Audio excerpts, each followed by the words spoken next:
जय हिंद। पुलिस को एक इंस्पेक्टर के बारे में सीक्रेट इंफॉर्मेशन मिलती है कि वो ड्रग तस्करों के साथ मिला हुआ है और उनके साथ संबंध रखते हुए उनके कारोबार को आगे बढ़ाने में मदद कर रहा है, यानी ड्रग्स को बड़े स्तर पर सप्लाई करने में मदद कर रहा है। इस बीच पुलिस अपनी इन्वेस्टिगेशन शुरू करती है और इस इंस्पेक्टर को गिरफ्तार करने के लिए जब पहुंचती है तो वो एक सोसाइटी के अंदर छिप जाता है। पुलिस इंफॉर्मेशन के आधार पर सोसाइटी के अंदर जाकर किसी तरह से इंस्पेक्टर साहब को तो बाहर निकाल लाती है, पर इसके साथ ही जब उनके ठिकानों पर छापेमारी होती है तो पुलिस के पैरों तले जमीन निकल जाती है। इंस्पेक्टर साहब के अपने रिश्तेदारों और इसके साथ ही कई बेनामी लोगों के नाम कुल मिलाकर कथित तौर पर 24 बैंक खाते थे, जिनमें तकरीबन 7 करोड़ रुपए थे। इसके साथ ही काफी संपत्तियां इंस्पेक्टर साहब के नाम कथित तौर पर रिपोर्टेड फैक्ट्स के मुताबिक निकली। इस पूरे केस के बारे में बात करेंगे, पर सबसे पहले आपसे अपील कि आप बड़ी संख्या में हमारे वीडियोस को देख रहे हैं पर चैनल सब्सक्राइब नहीं कर रहे। अगर आप इस वीडियो को देख रहे हैं तो फौरन चैनल को सब्सक्राइब कीजिए, बेल नोटिफिकेशन ऑन कीजिए, वीडियो को ज्यादा से ज्यादा शेयर करें और इसके साथ ही अपना कमेंट देना ना भूलें। इस पूरे केस की सच्चाई जानने के लिए वीडियो को बिल्कुल आखिर तक देखें और इस वीडियो को कतई भी स्किप ना करें। अब इस पूरे केस को समझने के लिए आपको चलना पड़ेगा पंजाब के फाजिल्का में, जहां पर इंस्पेक्टर शशिन तकरीबन 1 से 1.5 साल पहले तबादला पाकर पहुंचे हैं। यहां पर उनका लोकल समाज के लोगों ने काफी स्वागत किया। केमिस्ट से लेकर अलग अलग व्यापार संगठनों की ओर से इंस्पेक्टर साहब का स्वागत हुआ, पर पुलिस को इस ड्रग इंस्पेक्टर के बारे में कुछ शिकायतें मिल रही थी। जब इन शिकायतों की प्रारंभिक जांच की गई तो कुछ तथ्य सही पाए गए। इसके साथ ही ड्रग इंस्पेक्टर कितने लोगों से मुलाकात कर रहा था उन पर भी पुलिस ने अपनी पैनी निगाह बनाई। सबसे बड़ी चीज जो पुलिस की नजर में आई वो ये थी कि ये जो इंस्पेक्टर साहब थे वो कई ऐसे लोगों से बात कर रहे थे जो जेल के अंदर बंद थे। अब ये देखकर पुलिस के पैरों तले जमीन निकल गई। जब पहली बार ये बात निकलकर सामने आई तो उसके बाद इस चीज को रीवेरीफाई किया गया, यानी कि इसको पुनः स्थापित करने की कोशिश की गई कि कहीं ऐसा ना हो कि पुलिस को गलत शक हो गया हो। जब इसको रीवेरीफाई किया गया तो पता चला कि जेल में बंद 2 बड़े ड्रग स्मगलरों से रिपोर्टेड फैक्ट्स के मुताबिक ये इंस्पेक्टर साहब लगातार संपर्क में हैं और इसके साथ ही जो ड्रग स्मगलर हैं उन्होंने जहां जहां अपनी ड्रग सप्लाई करनी होती है उनको ड्रग्स की सप्लाई में मदद करने के लिए ड्रग इंस्पेक्टर साहब पूरी तरह से बढ़ चढ़कर उनका सहयोग करते हैं, सपोर्ट करते हैं।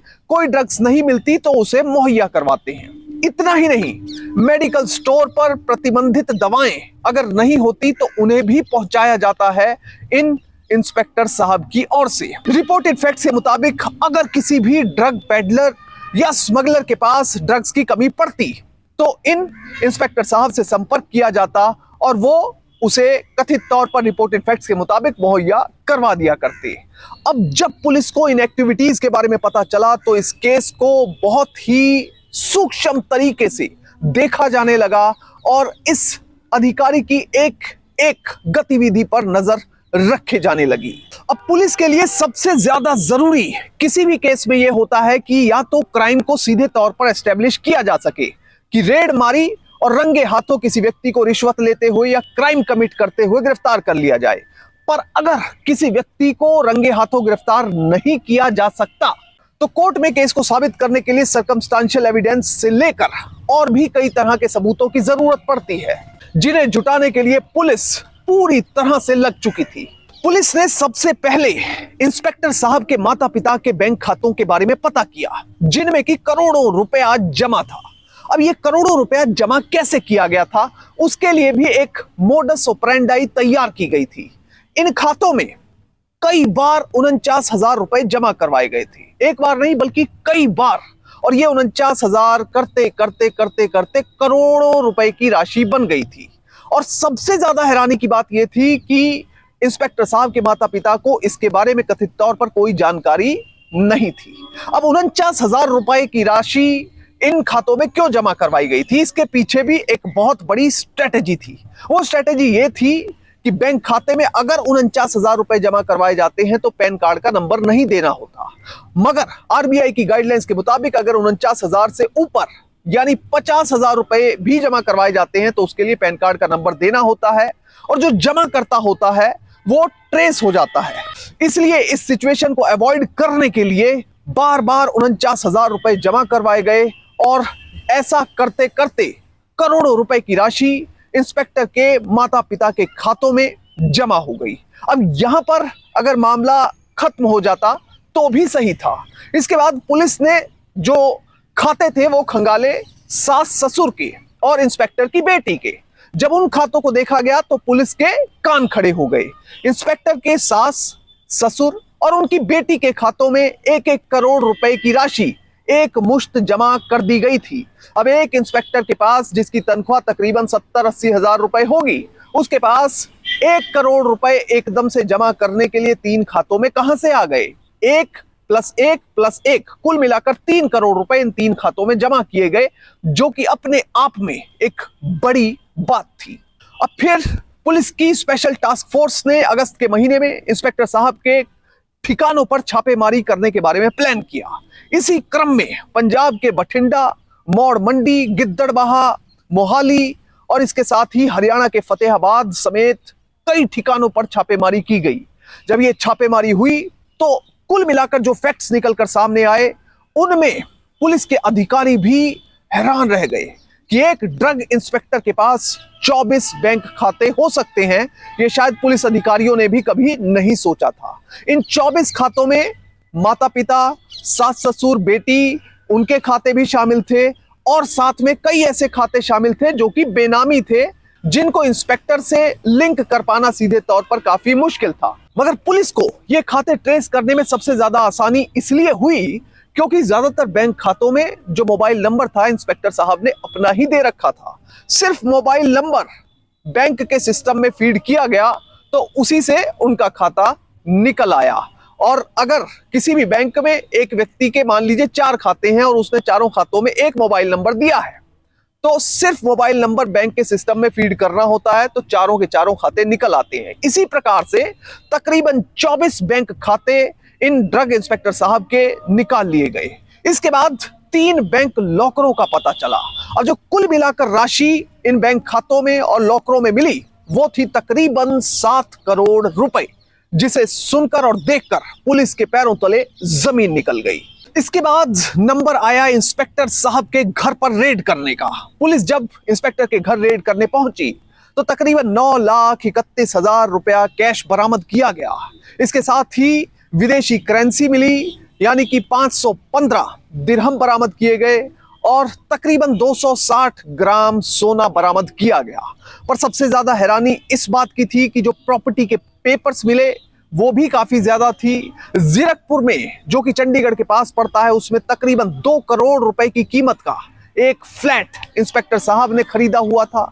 इसके साथ ही कुछ समय पहले डबवाली में 40 लाख रुपए का एक प्लॉट भी इंस्पेक्टर साहब ने खरीदा था और 2 साल पहले बठिंडा में तकरीबन 2 करोड़ रुपए की लागत लगाकर इंस्पेक्टर साहब ने रिपोर्टेड फैक्ट्स के मुताबिक एक बड़ा आलीशान घर बनाया था।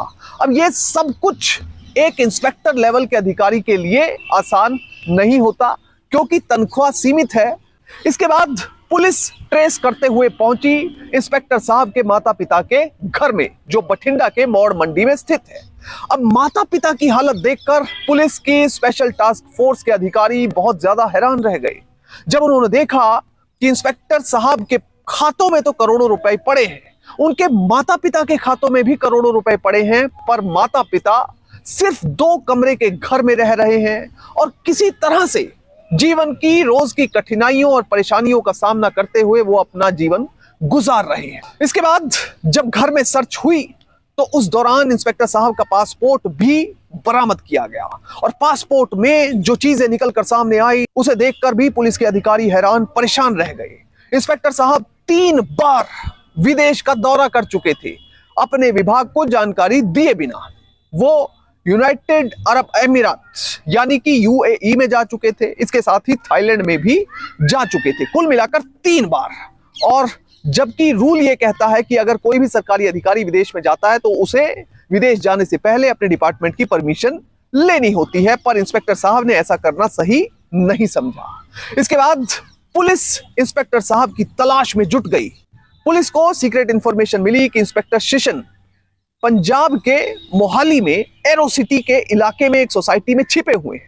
इसके बाद पुलिस सीक्रेट इंफॉर्मेशन के आधार पर वहां पर पहुंची और इंस्पेक्टर को धर दबोचा, उन्हें गिरफ्तार कर लिया गया।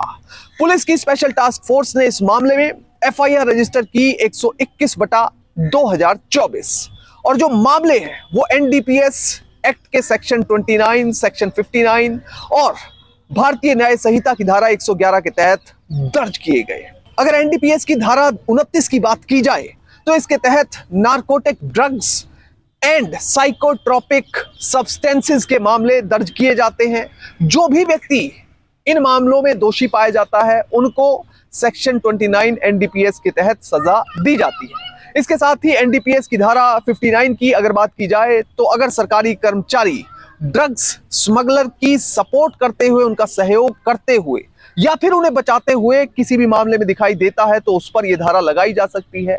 इसमें कई कड़े प्रावधान किए गए हैं और जो सजा है वो तकरीबन 10 साल तक की हो सकती है और साथ में जुर्माना जो कि कम से कम 1 लाख रुपए का होगा।